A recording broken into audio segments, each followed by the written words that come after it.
Hi,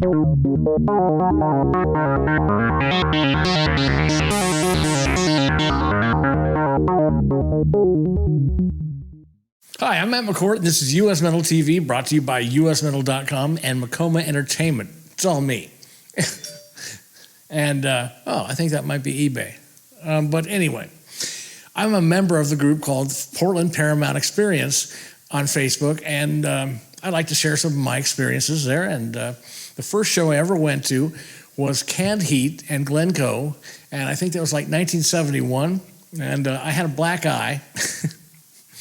Because there was a guy named Randy Cook that was threatening to beat me up. You see, I went to Robert Gray Grade School by Hillsdale, and they bust all these black kids in, and they bust all these kids from down where Macadam is by John's Landing, which was like a big biker area. Anyway, I was friends with a guy who lived down there, and his older friend, I don't know what the deal was, man. I just attract some weirdos and attention. But he wanted to beat me up. He kept threatening to beat me up. And I didn't want to be some snitch, but I was a year younger than he was. I was a basketball player, and at this time, I was in the locker room, and this guy came in, and I thought, and everybody, it was just like one of those Wonder Years episodes where, oh no, the guy's in there, it's going to happen. So everybody leaves the locker room thinking there's going to be a big fight, and I don't want to fight. I'm really not a big fighter. I just look like one, I guess. My grandfather was a boxing trainer, so I spent a lot of time at Emerson's gym. He used to manage Richard Sue, a world champion fighter, and they'd fight all over the world, but maybe that's it. I don't know. But so I wanted to get out of there fast, and so I turned around without looking. I walked into a corner, and I gave myself a black eye. It turned black a couple days later, but everybody's outside the hallway, and my face was all red. And then one guy said, yeah, he punched you. It's like, no, I walked into a wall. Right. And that's crazy right there. So Canned Heat. I'm standing next to this guy in a long army jacket and long hair, and it's 1971. It's, hippie time. And the guy goes to pass me a joint, and I'm allergic, because I didn't smoke weed then. I was too young. A couple of years later, I would have grabbed that whole thing and sucked it down. But Canned Heat was amazing, and the whole experience was amazing. I grew up, my mom worked at Madison High School in the Focus program, and they used to have concerts with what's Greg Shadone's band, and they had light shows. And so I was always into live music, and my grandfather was a drummer in the 40s jazz bands, and I was just always around music. My mom got me into the Beatles when I was like 3. So this is a natural progression to take your kid downtown, let him loose, go to a show. I went with Bill Hoffman, a friend of mine, and the guy I started playing guitar with, and we had a great time, man. I think I got high off the air because they didn't sell drinks back then. They didn't sell alcohol at this place for a long time at the Paramount. It was always pop and popcorn, and this is stuff you would have at a movie. Well, a movie back then, because you didn't have alcohol and movies just didn't go together. But Canned Heat was amazing. And from that moment on, when the house lights go down and you see the red lights of the marshals on stage, and there's just it still does it to me. I get goosebumps, the blood flows to my feet, and I just feel like, oh God, it's like a mindgasm. So I went down to a lot of shows there because there was one, and they were only like $2 or $4, $3 or $4. And I went to Savoy Brown and Status Quo. There's always just 2 bands, not 3 bands on the bill. Now they have like 10 bands. It's like a festival in one night. By the time the headliners come on, you're tired of listening to this music and you want to go home. So Savoy Brown on the Jack the Toad record. I heard of these groups from Kink Radio. And, that's how I knew about Canned Heat. And when my mom we'd go out and I'd buy a record, Canned Heat. I can't remember the name of it, the white one. But Savoy Brown, and then Status Quo, and in the lobby, Bill and I went again, and I thought, wow, there's all these posters on the wall. What's the deal? And I mentioned to this guy who was cleaning up, and the guy says, no, people are supposed to take them, but nobody took them. So I ended up with like 3 or 4 full-size posters of Status Quo Pile Driver. It was on my wall, until I moved out of here. And That was pretty cool. There was another, God, man, yeah. It's just, it was a whole different vibe back then. There was, there were people who were a lot older because I was about 12 by that time. And then there was a show called Ball and Jack. It turned out the guy, the bass player singer, was a friend of Jimi Hendrix, and I think they were from Canada. But they were great, and it was a free show, so you had to get there early so you could get in because they didn't have tickets, I think. And I went with my mom drove a bunch of us down there because it was free. And I remember Malcolm Smith's mom coming out when we picked up Malcolm. She's this Mormon woman who looks kind of like the Crazy Eights woman. In fact, that's funny because he was in a band called Crazy Eights, and his mom looked like, well, no, he looked like not Crazy Eight, but the Old Maid. But very strict Mormon people, and gave my mom the third degree for allowing these kids to go downtown and be in this concert with all these weirdos. And she said, he's done this for a couple of years now. And so that was great. And let's see, what else? I'm just trying to pick up some highlights that maybe some of you might have been there. Jeff Beck and Up. No, wait, that was the second time. Jeff Beck and McLaughlin, John the Mahavishnu with Billy Cobham. And wow, because I was a huge, Jeff Beck. When Jeff Beck came out with a Blow by Blow album, it just blew my mind. And I saw Robin Trower that same year after that. This is in the summer, I think. And saw Robin Trower, I think, on his birthday. And that was a big deal. He was here for 3 days, I think. It could have been another time. I saw Robin Trower a bunch of times. But let's see. 1976, the bicentennial, 4th of July. It was Blue Oyster Cult. The amazing Blue Oyster Cult. And Journey with Greg Raleigh singing, playing keyboards. And it turns out that it's the first time I saw Blue Oyster Cult, but I got into Blue Oyster Cult by having to learn all these songs for a band I was in with a guy named Chris Craig, who owns a studio down in San Francisco now. He was friends with Sandy Pearlman, who turns out that he was an engineer. Funny story was, when I was following Hardline on tour in 1992, we went down to a studio, and that's where Joe Satriani recorded Surfing with the Alien. And in this, I went to visit Mike Varney. And in the studio, it was Sandy Pearlman listening to demo tapes and Mike Varney listening to demo tapes. And the son of one of the Rascals, Gio Ellie. Not the Gio Ellie, but Joe Ellie, because the Gio Ellie brothers were Hardline. And we saw them at the Marin Center earlier that night. Because this is kind of late. But the studio guy that was the engineer, was Doug Shinser. I think his name was Doug, but his last name was definitely Schnitzer. And he said, "You guys are from Portland?" "Oh, man, I'm from Portland, too. And my grandmother is, the Schnitzer woman. And it used to be the Paramount." Of course I know that because I was there a lot. He was one of the guys that recorded the On Your Feet or On Your Knees record. They recorded in a bunch of different cities. And he said Portland was one of the best shows on that. And I love that album. And I want to introduce you to one of my friends. Wild Dogs played with Blue Oyster Cult a couple of times, and they were really nice guys. Buck Dharma, he seemed so tall on stage. He looked like Danny O'Day, the ventriloquist doll, with a tuxedo on. It was crazy.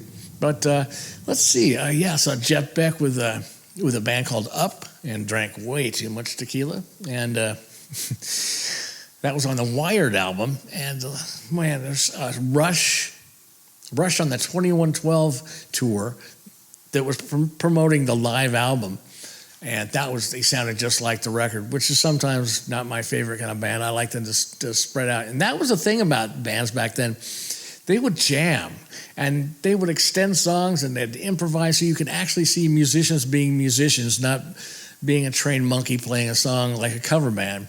And it hadn't gotten to the point of being so corporate like it is today, that they heard you in and heard you out. And, there was waiting in line at the Paramount was a great experience. You'd stand outside all day because it was all festival seating. He didn't have reserved seating until, I think, after the Who concert when people died. And then it was all reserved seating.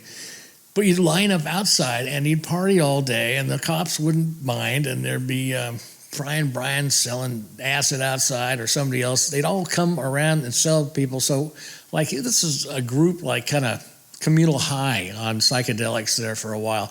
And then the park blocks was a big party. So it was a great time. And let's see, man, there's so much that I went to. And I remember later I saw Randy Hanson there with his band was called Machine Gun. And, he came somersaulting out on the stage because, Hendrix was dead, and he brought that whole thing to life. It was great. And if you were in that era and went to shows during that time, yeah, you know what I'm talking about, the 70s. And so I spent a good 10 years going to shows there. In 1978, I saw Judas Priest opening for Mahogany Rush. And I was there really for Mahogany Rush, but the band I was in was playing a bunch of Judas Priest songs. Mick Zane from Malice is in the band, and the drummer for the Ravers. We were called Rude Awakening, the first Rude Awakening. And, Rob Halford came out in a priest suit, and the rest of the guys, I think Glenn Tipton was the only guy wearing any kind of leather. And I was right on the front of the stage. And that was really cool because Mahogany Rush came out, and that was like another Hendrix experience. That guy is amazing, Frank Marino. And I was really into the records like the Universe one and Maxum. I'm trying to go fast here. So in 1980, a landmark show that I remember, that Tom Roberts, the guitar player, who became the guitar player for Poison Idea because I taught him how to play guitar, he was selling drugs, and people would come over and trade him guitars, and really cool guitars and amps. And I said, you should learn to play these things, man. These are really nice. They're much better than the ones I have. So, well, show me. So I showed him how to play guitar, and boom, he took off on it. But he said, we're going to Bruce Springsteen. Oh, okay, I'll get back to that. We're going to Bruce Springsteen. I said, I don't want to go to Bruce Springsteen. I don't really like him, And Matt, you're going. You'll love it. Trust me. I went, and I was just mesmerized from the truckload of charisma that Bruce had. And I really still don't like his music, but I like that guy. I worked a show at the Moda in 2000 as a stagehand. I set up the stage and all the gear, and there was there's just nothing there. It's just a drum set and no amps showing on stage. But man, who needs effects when you got that guy? And I'm serious. I stole all of his stuff. All the stuff that I did in Wild Dogs was kind of directly, a lot of it was from Bruce Springsteen. Coming into the audience, bringing people up on stage from the audience, including the audience. It was great.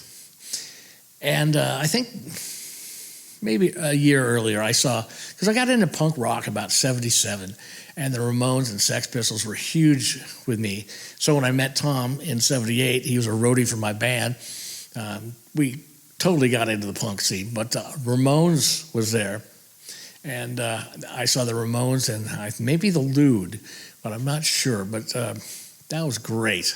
And, oh, yeah, that's right. Celeste Johnson was the most beautiful woman in high school, and I was just quite impressed by her. That's one way to say it. I took her to Meatloaf. Actually, I think she might have gave me the idea.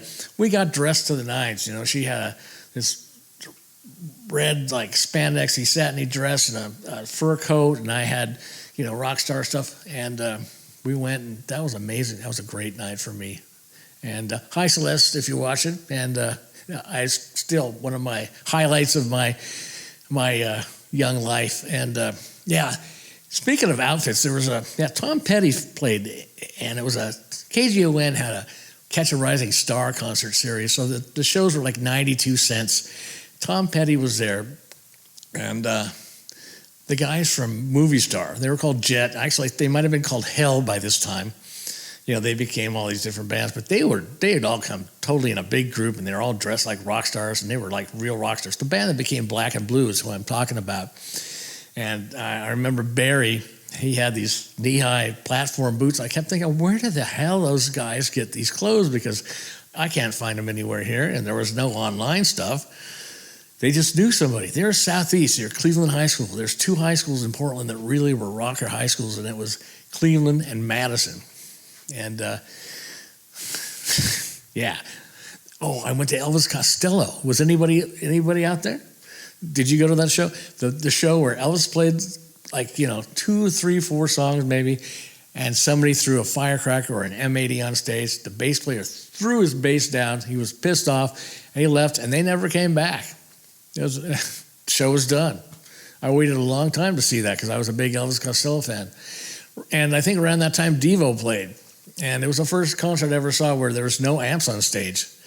And my friend Janet Rocks, she locked up with Bob too. And I guess there's a couple Bobs in that band, but I think she was with Bob too. But she told me some stories later. I can't tell you now because it doesn't have that rating. But yeah, Devo was amazing, and man, who else? Catcher, I went to every one of them. I did have tickets for Gentle Giant, which I really loved, but they canceled, and I was quite bummed out. I rode the bus down to get my refund, and that box office at the Paramount was amazing. The whole thing was just amazing. There just is nothing like that now. In Portland, there was really no local. There was D Street Corral, and if you were a local band, you were really limited. And the clubs all had cover bands, and it wasn't until 1979 when Tony D. McCauley opened Long Goodbye, then original punk and new wave bands could actually do their own music, and that's where I really cut my teeth, and that's how I became this heavy metal legend in my own mind. But hey, while I'm there, I have a website called usmetal.com, and there's all the stories of the bands I've been in. But we're really talking about the Paramount here. And one night, Eric Frey, Erie Boner, and I went to this guy, Joe Fazzolari's house in Vancouver, and we took acid. And back then, there was really good stuff from like Reed College, and my friend who went to Reed College had given me a bunch of stuff. So everything was purple, and Joe lived in Vancouver by some landing strip with all these lights. It was really cool. So we decided to drive through downtown to come home. And we got stuck between a bunch of trucks. And it turned out, because I had to stop and park on the sidewalk because they were going to crash into me. And I had a 1959 Rambler. It was really cool. And it turned out to be America. The band America, their road crew were getting there late at night, and they wanted to go to a steak place and get a steak for the guy's dog. I remember that. And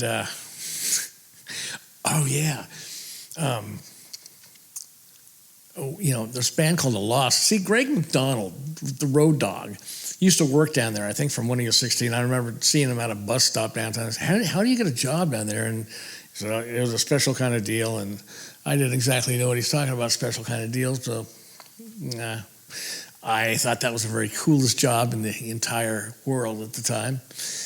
And he'd always let me creep up, and because he's an usher, I didn't cause any problems, and so that came later.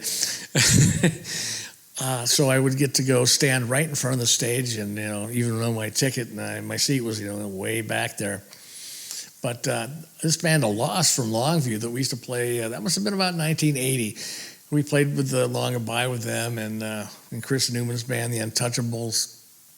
But they were practicing in the Paramount, and it was pretty cool.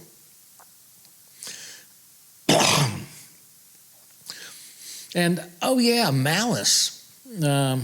The band Malice. Jay Reynolds, who started the band, and I helped start it with Kip Doran and me and Dean, and James Neal played on the demos. Well, they had a photo shoot on the Paramount stage, and that was really awesome. Paul Kearney was there.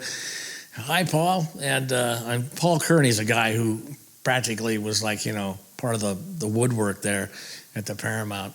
And shows at the Coliseum just weren't that fun. But the Paramount with the downstairs lounge and the guy selling weed, hey, man, it's not the quantity of my weed, it's the quality. And he'd look at it, it's like a toothpick, a joint, right? And you get searched pretty good going in there, but people brought bottles and wink, wink, and everybody had a good time. And the basement down there was huge, and so that's where everybody hung out in between bands. And it's a long way there. I went to see the Jimi Hendrix thing with Zakk Wylde and Buddy Guy, who got shorted because of Zakk Wylde. Zakk Wylde played a lead solo for Purple Haze, and I had enough time. I thought this was going to be boring, and so I walked. We were really close because one of Dave's friends died, and we got his tickets. Unfortunately, it was JR. So thanks, dude, from the Beyondoh.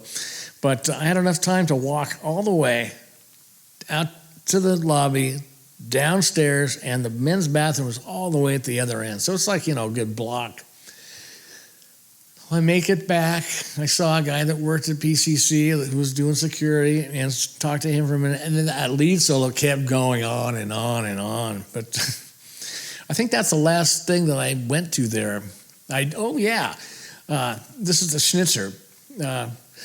In 1993, our manager for Wild Dogs, Ken Mendick, he was a lighting designer for Robert Plant. And so I said, hey, can I come down and see the show and say hi? And he said, sure. So I'm in there in the daytime, and I'm walking across the stage, and bam, I hit this guy. Bam, I hit this guy hard, and he went down, and I pulled the curtain away, and I looked down, and the first thing that came to my mind was, I said, wow, you're the dude. And I helped him up. I said, I'm so sorry. And I helped him up, and I said, and you're much taller than you are on TV, Mr. P. Because he was a lot taller than he was, all these English guys I've met, like Jam with UFO and Halford, they all seemed huge, and they were all like, cruising by me. That was a great time. Judas Priest and UFO at the Paramount, and I think 1980. Well, Mike Landauer, Mick Zane from Alice, had a warehouse on Williams Avenue. Jethro Tull was at the Coliseum the same night. Well, he went backstage during the daytime and then invited them over to come and have a jam and have a party. They had a great spread of food and booze. And, after the show, we're all there, and the place is packed, and nobody from the band showed up. So about 2 o'clock in the morning, everybody decides to, take it on the toes and go home because they're tired and sweaty and got to work the next day. And I lost my job at Naughty Jane's, my first job, washing dishes. But this is what happened. Hey, Matt, you stay here. I got to take some people home. And if they come back, go down to the phone booth a block and a half away and call me. Well, they came right after the guys left. And Glenn Tipton and Paul Chapman, who took Michael Schenker's place, and this other guy, I have no idea who he was, but they wanted a jam, so they go up and pick up the guitars, and I sat down on Pete Loftman's drums, and we played everything but metal. Motown, blues, soul, funk, lots of blues, old rock and roll. And I played drums, and somebody came back and said, why didn't you call me? He said, well, I'm a little busy, and the phone booth is way down there. Remember there was a time before cell phones, and you actually had to go have a quarter to use the phone and then find one. So they all came back, and Pete Loftman grabbed me by my hair, and I had hair then, and yanked me out the drums, and they wanted to play a UFO song and a Judas Priest song to show the other guys how well they learned their stuff. He said, no, we already worked. Where's the other guy? We had some fun. Anyway, I'm not playing. I'm standing in the back, and then UFO comes in, and I thought Pete Way was going to be 7 feet tall. And they're all under my nose. And Phil Mogg was even shorter. I thought, wow. So Lemmy told me one time, the reason so many English rock stars are small is because you don't have to hire a gigantic person, a big goon, to, intimidate you to get on the bus after you signed all of your money away and sign your rights away. I loved Lemmy. I saw Motorhead at the Paramount, and it was a Memorial Day weekend, and I think Crocus was on the bill, and I think a band called Axe, maybe, or Fist or something. Not Fist, not the Halford Fist. There was 100 people there. And it was me and Pat Young's brother. We had our own row up front. It was great. And that's, I think, one of the first gigs that Robbo from Thin Lizzy had joined Motorhead at the time, and Eddie took off. And it was like a private, I think there might have been almost as many people there as like there was at the Malice photo shoot. It was all right around that same time. But the Portland Paramount was an experience, and if you weren't there, you don't know what I'm talking about. And if you don't know what I'm talking about, you have no idea and no reference point to what rock and roll really is all about, because that's what it really was all about. And they didn't charge for after show meet and greets. And I was at the Queensryche show. There's a guy at Portland at PCC that I worked with that I didn't work there then, but Debbie did. And this guy wanted to go to a concert, wanted to go to Queensryche, and nobody would go with him. He said, "Oh, you should call Matt. He will go with you." He practically lived there. So he took me, and it was right after the show with Great White and Dawkins at the Starry Night, Roseland. And so I'm walking around, and people are recognizing me because I got the leather hat, and so I felt pretty good. But oh yeah, that was great. There's some stripper girls that were backstage at the Great White show, and okay. It was the first show that Queensryche I saw for $30. You could buy a backstage meet and greet pass and a lifetime membership. You got a T-shirt, all for $30. Kiss charges like $1,000 per person. But I thought, wow, they're charging for this. It's kind of your duty. And I knew a lot of girls who met the band without having to pay $30. My future ex-wife Angie was one of them, and not the one now, but the one she used to be. Oh, she's got stories, and I won't bother you now. But we're leaving the theater, and this big white limo pulls up, and the driver opens the door, and this woman with this kind of chiffon-y dress, and she was kind of falling out of it all over the place. There's a lot to fall out. And she goes, "Matt!" And because I'd been talking to her at the show, it was like the week before, she came and jumped on me and wrapped her legs around me. And the kid that I went with, he turned like gray. His bright red, and then he was just blown away. I said, "It's good to be me tonight." And oh yeah, that was awesome. And the guy with her, this big bodyguard, he knew who I was. And the Paramount just brought so many great times for me. And I miss those times. I miss going to shows to begin with because of the COVID, but there just was nothing like going to the Paramount. And I'll leave you with that now. I'm Matt McCord. Thanks for listening, and this is US Metal TV. If you want to know more about me, please visit usmetal.com. And this is my camera test, my new Panasonic high-def camera, which I just got Monday, so I'm still figuring out how to use it. So I hope I brought some memories back, and we could hope this will spur a nice a post here on Facebook. So this is why I made it. So thank you, and good night.